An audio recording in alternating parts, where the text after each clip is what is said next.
Bonjour, bienvenue sur Eldorado TV. Aujourd'hui, nous avons l'honneur de recevoir Monsieur Gilles Bragard. Bonjour. Bonjour.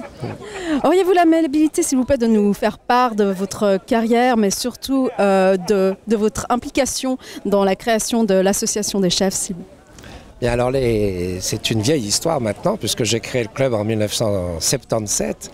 Et à l'époque, je dirigeais une entreprise qui fournit les vestes des chefs cuisiniers dans le monde entier. J'avais quelques clients qui étaient cuisiniers de chefs d'État, dont le chef de la Maison Blanche, Henri Allaire, qui était suisse, d'Aldorf d'ailleurs, et le chef de l'Élysée, qui s'appelait Marcel Le Cerveau. Et à l'occasion de vacances du chef de la Maison Blanche en Suisse, j'avais proposé de rencontrer son collègue de l'Élysée. Et puis finalement, je lui ai dit, je vais te présenter aussi d'autres cuisiniers, d'autres collègues à toi, parce que je m'étais rendu compte que ces cuisiniers, qui font un métier très spécifique, ne se connaissaient pas entre eux. Alors que leurs patrons se rencontrent à l'occasion de rencontres internationales, eux, ça n'était pas le cas. Donc on a créé une première réunion en 1977, et voilà comment est né le Club des chefs sur simplement une idée de rassembler quelques cuisiniers de chefs d'État. Et depuis, nous organisons tous les ans une réunion dans un pays différent pour leur faire connaître la gastronomie du pays, pour leur faire découvrir le pays. Et puis c'est une occasion de développer l'amitié dans cette grande internationale culinaire. Vous me semblez un amoureux de la gastronomie. Passez-vous également derrière les fourneaux? Une recette peut-être à nous partager?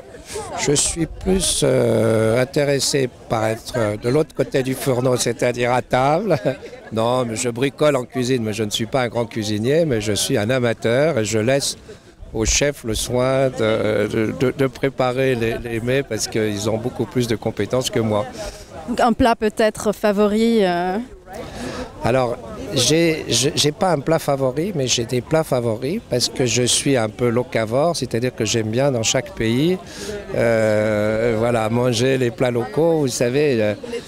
Voilà, pour moi, j'ai une devise qui est la meilleure cuisine du monde est la cuisine de votre propre mère. Donc, quand je suis en Suisse, je mange des spécialités suisses. Quand je suis en Italie, je mange des spécialités italiennes. Et j'avoue avoir un petit faible pour le lait mincé aux Zurichoises quand je suis en Suisse alémanique. Ici, j'aime bien le filet de Ferrat. Moi, j'aime bien vraiment les choses locales et les recettes du terroir. Peut-être un fromage particulier suisse?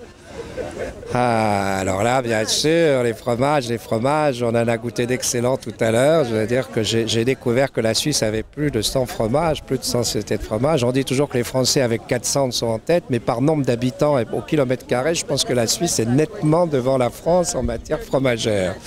Et bien sûr, j'ai un faible pour le gruyère. Voilà, pour moi, c'est vraiment quelque chose de formidable. Et quelles sont les opportunités ou les relations que vous pouvez établir lors de ce genre d'événement? Qu'est-ce que vous en retirez?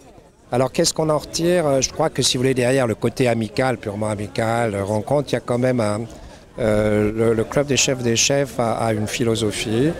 Et on essaye, si vous voulez, de faire connaître cette philosophie, nos idées. La première, c'est de dire, comme je vous disais tout à l'heure, que la meilleure cuisine du monde, c'est celle de votre propre mère. Et tous ces chefs cuisiniers, chacun dans leur pays, sont là pour mettre en exergue les spécialités de leur pays, les produits de leur pays. On n'imagine pas une réception en Italie où le chef servirait de la cuisine française, ou une réception au Bellevue Palace en Suisse qui servirait de la cuisine chinoise. Je crois qu'on est là, ces chefs sont là pour mettre en avant leur cuisine, et je crois que c'est très important de conserver les racines culinaires de nos pays.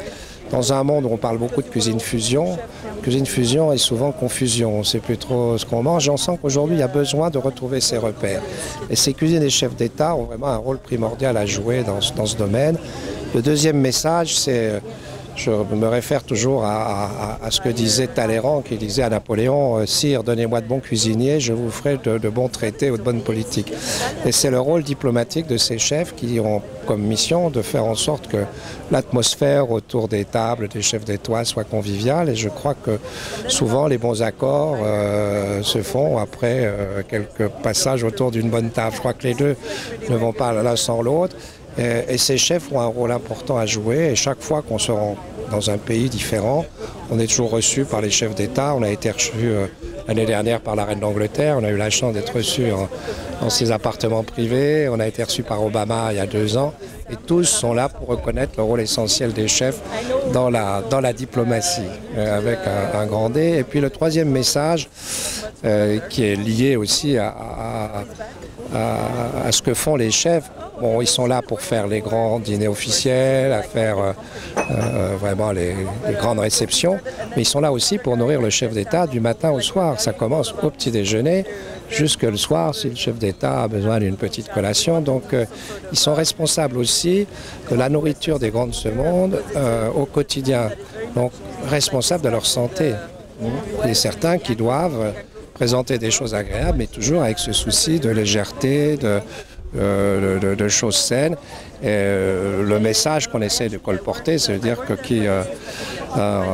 je vais parler en italien pour faire, dire que mangia sano, vive lontano. Je crois que la nourriture saine est quelque chose d'important. Et puis les chefs ont maintenant, si vous voulez, une assez grande notoriété. Le club a une grande notoriété internationale. Et, ce ne sont pas des chefs de restaurant, ils n'ont pas cherché les clients. Les clients, ils les connaissent, c'est leur chef d'État. Donc cette notoriété, on essaie de la mettre au profit de grandes causes, comme ça sera le cas ce soir, où nous faisons un dîner au Richemont pour la Croix-Rouge suisse, pour les réfugiés syriens au Liban. Et c'est 5 de nos chefs qui vont faire le dîner. Donc on fait un maximum aussi, dès qu'on le peut, quand on peut aider des œuvres humanitaires à travers notre association, nous le faisons volontiers. C'est une très belle initiative. Peut-être un dernier mot de fin à partager avec nos téléspectateurs ? Oui, je crois qu'on est vraiment reçus. Les chefs sont reçus ici comme des rois, des princes ou des présidents. Et c'est un petit peu le but que je me suis fixé depuis le début, c'est que pendant une semaine, de les recevoir, qu'ils soient de l'autre côté de la barrière. Le tapis rouge est déroulé pour eux et c'est le cas aujourd'hui, et spécialement avec cette magnifique réception organisée par Eldora. Hier aux Nations Unies, on a eu vraiment un déjeuner exceptionnel aussi préparé par vos équipes. Et les chefs sont vraiment adorent la Suisse. Je vous remercie.